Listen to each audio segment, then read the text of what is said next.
মঞ্চে একজন নতুন শিল্পী আর কি বলছে যে একটু ঝাড়ি ঝুড়ি দিয়ে মঞ্চে, তো ওই নতুন শিল্পী মঞ্চে গিয়া এমন ঝাড়ি দিছে মানে চেষ্টা করতেছে যে বেশি কথা বলে লাইট দিয়ে ফেলাই দিবে।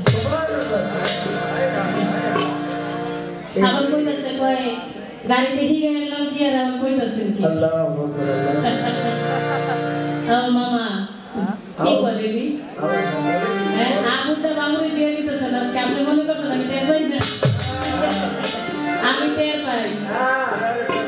ওই যে আইনাল কাকা কইছিল না কলিতে কবার ভারী কিন্তু আসি বড় কই কাটা যেটা কইছেন এটা নিয়ে কথা কোন যাইব না। তবে একটা কথা সত্য, আমাকে বললেন যে আজকে সব নতুন নতুন প্রশ্ন শুনতেছে।